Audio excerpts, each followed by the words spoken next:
Hello friends, मैं हूं अहमद ज़रार और welcome to the movie breaker. इस कहानी की शुरुआत में हमें बैकी नाम की एक लड़की को दिखाया जाता है जो माउंटेन क्लाइंबर है। उसकी अभी अभी डैन से शादी हुई है।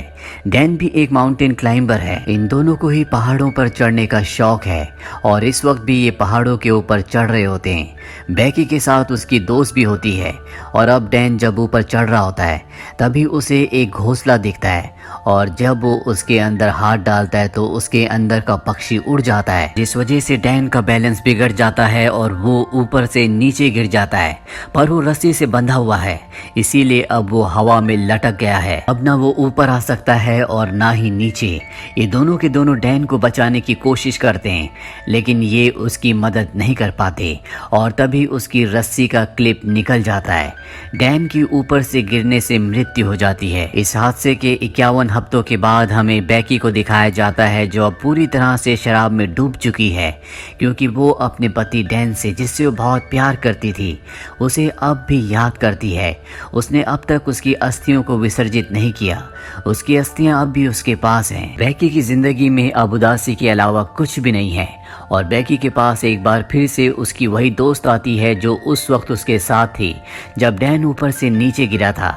उसकी दोस्त का नाम हंटर होता है। हंटर बेकी को देखकर बहुत खुश होती है।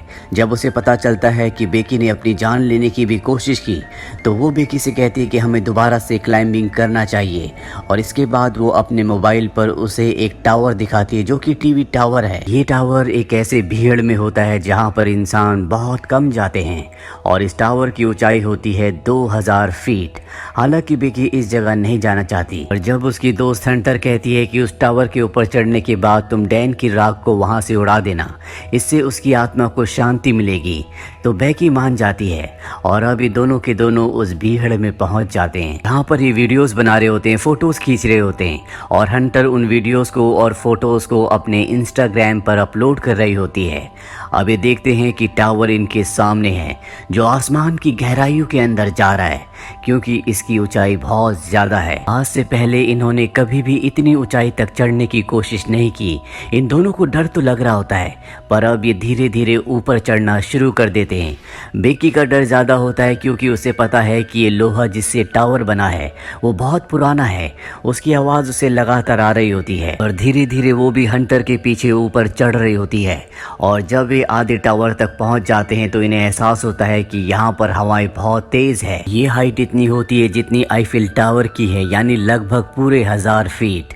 अब ये लगातार ऊपर चढ़ना शुरू कर देते हैं और जब बेकी नीचे देखती है तो उसे डर लगना शुरू हो जाता है क्योंकि उसने पिछले 1 साल से क्लाइंबिंग नहीं की। लगातार ऊपर चढ़ते हुए अब ये टॉप तक पहुंचने वाले होते हैं। तभी बेकी सीढ़ी पर पैर रखती है और वहां से एक स्क्रू गिर जाता है जिसके बारे में इन्हें पता नहीं चलता। अब ये दोनों के दोनों 2000 फीट यानी कि टावर के ऊपर तक पहुंच चुके हैं, जहां से इन्हें दुनिया बहुत अलग दिख रही होती है। इतनी हाइट पर चढ़ने के बाद, एक टारगेट को अचीव करने के बाद अब बेकी को भी अच्छा लग रहा होता है। ये दोनों के दोनों यहाँ पर एंजॉय करते हैं, बहुत सारी फोटोज क्लिक करते हैं। साथ ही हंटर जो ड्रोन कैमरा अपने साथ यहाँ पर लाई होती है उसे वो अपनी वीडियोस भी बनाती है ताकि इंस्टाग्राम पर अपलोड कर सके। ये दोनों के दोनों बहुत खुश हैं। हंटर इतनी एक्साइटेड होती है कि वो टावर से लटक जाती है और बेकी को उसकी फोटोज क्लिक करने को कहती है। इसके बाद वो बेकी को भी ऐसा करने को कहती है। बेकी भी उसके कहने पर ऐसा करती है और अब ये दोनों के दोनों बहुत खुश हैं। इसके बाद बेकी डैन की राख को यहाँ से हवा में उड़ा देती है जिससे उसे तसल्ली मिलती है। ये दोनों के दोनों बहुत इमोशनल हो जाते हैं लेकिन बेकी फाइनली अब डैन को अलविदा कह चुकी है, यानी कि अब उसकी जिंदगी की एक बार फिर से शुरुआत हो गई। अब ये दोनों के दोनों अपना सामान पैक करके नीचे जाने की तैयारी करते हैं। सबसे पहले बेकी नीचे उतरती है पर तभी वो स्क्रू जो कि निकल गया था उस जगह से लैडर टूट जाती है। बेकी हवा में लटक जाती है पर रस्सी की वजह से वो जमीन पर नहीं गिरती, जिसके बाद हंटर उसे वापस ऊपर खींच लेती है। लेकिन बेकी के पास जो बैग था जिसके अंदर इनके खाने पीने की चीजें थी वो नीचे डिश पर अटक जाता है, जहां तक पहुंचना लगभग पूरी तरह से नामुमकिन है। ये अपने मोबाइल्स को भी चेक करते हैं लेकिन यहाँ पर इतनी ऊंचाई पर कवरेज नहीं होता, यानी कि ये दोनों के दोनों अब 2000 फीट की ऊंचाई पर फंस चुके हैं। यहाँ दूर दूर तक कोई भी नहीं होता। अगर कोई हुआ भी तो इतनी ऊंचाई से इनकी आवाज नहीं सुन सकता। यही टावर के ऊपर एक बॉक्स होता है जिसके अंदर एक फ्लेयर गन और एक दूरबीन होती है। और दिन में फ्लेयर गन का इस्तेमाल करने का कोई भी मतलब नहीं है, क्योंकि फ्लेयर गन को दिन में कोई नहीं देखेगा।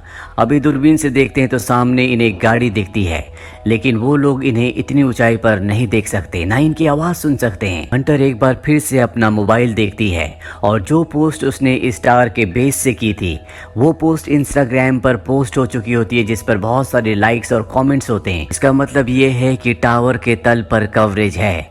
और अब हंटर अपने मोबाइल पे मदद के लिए एक मैसेज को रिकॉर्ड करती है और इंस्टाग्राम पर उसे पोस्ट कर देती है। इसके बाद वो अपने मोबाइल को रस्सी से बांधकर टावर से नीचे लटकाती है ताकि कवरेज आए और उसका मैसेज पोस्ट हो जाए। लेकिन बहुत देर तक वेट करने के बाद भी ऐसा नहीं होता। और अब हंटर अपने मोबाइल को अपने सॉक्स के अंदर रखती है, उसके बाद शू के अंदर रखती है और ऊपर से नीचे फेंक देती है ताकि नीचे गिरने के बाद उसका मैसेज चला जाए और इनकी मदद के लिए कोई आए। फोन शूज़ और सॉक्स के अंदर रखने की वजह से नहीं टूटा होता। और कुछ ही देर बाद ये ऊपर दूरबीन से देखते हैं जहां इन्हें नीचे एक आदमी दिखता है जो फ़ोन पर बात कर रहा होता है। उसके साथ उसका डॉग भी होता है, पर वो इन्हें इतनी ऊपर ना देख सकता है और ना ही इतनी ऊपर से इनकी आवाज़ को सुन सकता है। यहाँ पर वो अपने फ़ोन में बहुत ज़्यादा मग्न होता है। उसे अपनी प्रेजेंस का एहसास दिलाने के लिए ये ऊपर से एक और शू को फेंकते हैं। हालांकि वो शू तो देख लेता है, लेकिन उसे ऐसा लगता है कि ये पहले से यहाँ पर था और वो अपने डॉग के साथ वहाँ से जाने लगता है। हालांकि बेकी यहाँ पर फ्लेयर गन चलाने की कोशिश भी करती है, लेकिन हंटर उसे रोक लेती है और कहती है कि रात होने का हमें इंतज़ार करना होगा, रात को वो हमारी फ्लेयर गन को देख लेंगे। और अब यहाँ पर अंधेरा हो जाता है, जिसके बाद ये फ्लेयर गन चलाते हैं। साथ ही अपने मोबाइल की टॉर्च को ऑन करके अपने हाथ से हिलाना शुरू कर देते हैं। इनके सामने जो गाड़ी यानी कि आरवी होती है जिसमें लोग कैंपिंग कर रहे होते हैं वो इन्हें देख लेते हैं, लेकिन वो इनकी मदद करने के लिए नहीं आते, बल्कि इनकी गाड़ी को चुरा कर यहाँ से निकल जाते हैं, जिससे दोनों के दोनों हताश हो जाते हैं। जैसे जैसे रात होती है इन्हें नींद आना शुरू हो जाती है। ये वहाँ पर सो जाते हैं, लेकिन जगह बहुत कम है।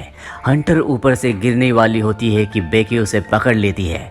तभी वो देखती है कि उसके पैर पर एक टैटू बना है जिस पर लिखा होता है 143। ये देखकर बेकी हैरान हो जाती है, क्योंकि उसका हस्बैंड डैन उसे हमेशा कोड वर्ड में आई लव यू कहता था, यानी कि 143। वो समझ जाती है कि डैन के बीच में और हंटर के बीच में कुछ ना कुछ था, और जब वो हंटर से पूछती है तो वो एक्सेप्ट कर लेती है। वो बेकी से माफ़ी भी मांगती है, लेकिन बेकी अब पूरी तरह से नम हो चुकी है। बेकी की नज़र अब भी उस बैग पर होती है जो बैग नीचे एंटीना में यानी कि डिश पर अटका हुआ है। उसके अंदर इनका ड्रोन और खाने पीने की चीज़ें हैं।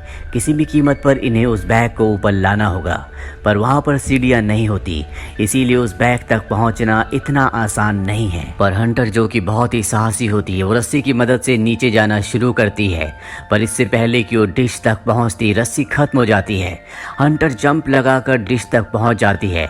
अब उसके पास बैग है, लेकिन रस्सी उससे दूर होती है। वो सेल्फी स्टिक की मदद से बैग को रस्सी में अटकाती है और इसके बाद खुद भी जंप मारकर रस्सी को पकड़ लेती है। पर रस्सी से ऊपर चढ़ना इतना आसान नहीं है, क्योंकि इसमें बहुत ताकत लगती है और उसके हाथ जख्मी हो रहे होते हैं, जिस वजह से रस्सी उससे छूट जाती है, वो नीचे गिर जाती है। बेकी जब नीचे देखती है तो वो अब भी रस्सी से अटकी हुई होती है और वो उसे रस्सी के साथ ऊपर खींच लेती है, जिस वजह से उसकी जान बच जाती है।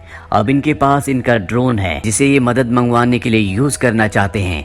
ये एक पेपर पर लिखते हैं कि हमें मदद की जरूरत है, हम टावर के ऊपर अटक चुके हैं, और उस पेपर को ये ड्रोन के साथ फिक्स कर देते हैं और अब ये ड्रोन को उड़ाते हैं। पर तभी इन्हें पता चलता है कि इनके ड्रोन की बैटरी बहुत ज़्यादा डाउन है, वो सामने दूर दिख रहे घर तक नहीं पहुंच सकता, इसीलिए इन्हें ड्रोन को वापस बुलाना पड़ता है। और अब एक बार फिर से रात हो जाती है।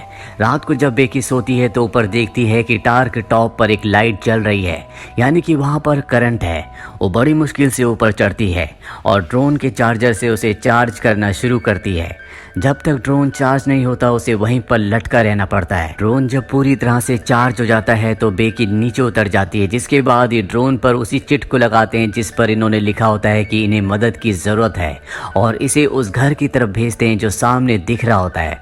पर इससे पहले कि वो घर तक पहुंचता वो एक गाड़ी से टकरा जाता है, जिससे इनकी आखिरी उम्मीद भी टूट जाती है और अब इन्हें कोई उम्मीद नहीं है कि कोई इनकी मदद के लिए यहाँ पर आएगा। बेकी की हालत बहुत ज़्यादा खराब हो चुकी है वो हंटर से कहती है कि तुम मुझे अपना शू दो। मैं एक बार फिर से मोबाइल पर मैसेज करके अपने डैड को सेंड करती हूँ। अगर हम उसे नीचे फेंकेंगे तो हो सकता है कि कवरेज आ जाए और मेरे डैड को हमारा मैसेज मिल जाए, वो हमारी मदद के लिए यहाँ पर आ सकते हैं। लेकिन हंटर उसे मना कर देती है और तभी उसे एहसास होता है कि उसके साथ हंटर है ही नहीं, वो अकेली है। दरअसल जब हंटर नीचे बैग लेने के लिए गई थी तो सच में ऊपर आते हुए उससे रस्सी छूट गई थी, जिससे उसकी मृत्यु हो गई थी और अब भी उसकी बॉडी डिश के ऊपर होती है। दरअसल बेकी सिर्फ यहाँ पर हेल्यूसिनेट कर रही होती है, पर अब उसे सच्चाई का पता चल चुका है कि वो स्टार के ऊपर अकेली है और उसकी जीने की उम्मीदें पूरी तरह से खत्म हो चुकी है। वो मरने से पहले अपने पिता के लिए आखिरी मैसेज रिकॉर्ड करती है, लेकिन वो यहाँ से डिलीवर नहीं हो सकता क्योंकि यहाँ पर कवरेज नहीं है। वो वहीं पर सो जाती है और सुबह जब उसकी नींद खुलती है तो वो देखती है कि वहाँ पर एक वल्चर उसके घाव को खा रहा है। वो उसे पकड़कर मार देती है। इसका मतलब ये है कि अब उसके पास भोजन भी है, जिसे खाने के बाद उसके अंदर ताकत आती है और वो तय करती है कि अब वो नीचे डिश तक रस्सी के सहारे जाएगी, जहाँ पर उसकी दोस्त हंटर की बॉडी है। बड़ी मुश्किल से वो रस्सी से नीचे उतरती है और हंटर की बॉडी तक यानी कि डिश तक पहुँच जाती है, जिसके बाद वो हंटर के शू के अंदर अपने मोबाइल को रखती है और उसे हंटर की बॉडी के साथ फिक्स कर देती है। वो हंटर को सॉरी कहती है और इसके बाद वो हंटर की बॉडी को शू के साथ नीचे फेंक देती है ताकि सेल फोन डिस्ट्रॉय ना हो। दरअसल पिछली बार जब इन्होंने शू के साथ सेल फोन को नीचे फेंका था तो वो डिस्ट्रॉय हो गया था, जिस वजह से इनका मैसेज कभी डिलीवर हुआ ही नहीं। और अब जबकि उसने बॉडी के साथ शू के अंदर मोबाइल को डालकर नीचे फेंका है तो वो पूरी तरह से सुरक्षित रहेगा। दरअसल टार के ऊपर कवरेज ना आने का ये भी कारण होता है कि यहाँ पर इसके अपने इतने सिग्नल होते हैं कि वो दूसरे सभी प्रकार के सिग्नल्स को ब्लॉक कर रहा होता है। एक बार फिर से रात हो जाती है और बेकी के फादर यहाँ पर आ जाते हैं। वो देखते हैं कि टार के आसपास भीड़ है और वहाँ पर बेकी की डेड बॉडी है जिसे पुलिस ले जा रही है। ये देखकर वो पूरी तरह से टूट जाते हैं क्योंकि वो अपनी बेटी से बहुत प्यार करते हैं। पर तभी वो देखते हैं कि पीछे बेकी खड़ी है जो पूरी तरह से ठीक है, उसके साथ डॉक्टर्स भी होते हैं। वो बेकी को अपने गले से लगा लेते हैं और इस तरह से बेकी की जान बच जाती है। तो ये थी पूरी कहानी फिल्म फॉल की। ये फिल्म ईयर 2022 में रिलीज हुई थी। IMDb पर इसकी रेटिंग है 6.4। उम्मीद करते हैं कि ये कहानी आपको पसंद आई होगी। अगर आपको ये वीडियो पसंद आई हो तो लाइक करना मत भूलिएगा। मजीद वीडियोस के लिए हमारे चैनल को सब्सक्राइब करें और बेल आइकन को जरूर दबाएं ताकि आपको नए रिकप वीडियोस के नोटिफिकेशंस मिलते रहें। कमेंट्स में हमें जरूर बताएं कि आप कौन सी मूवी का रिकप देखना चाहते हैं और इस मूवी के बारे में आपकी क्या राय है। आपकी राय हमारे लिए बहुत अहम है। वीडियो शेयर करें ताकि आपके दोस्तों को भी मजा आए। शुक्रिया।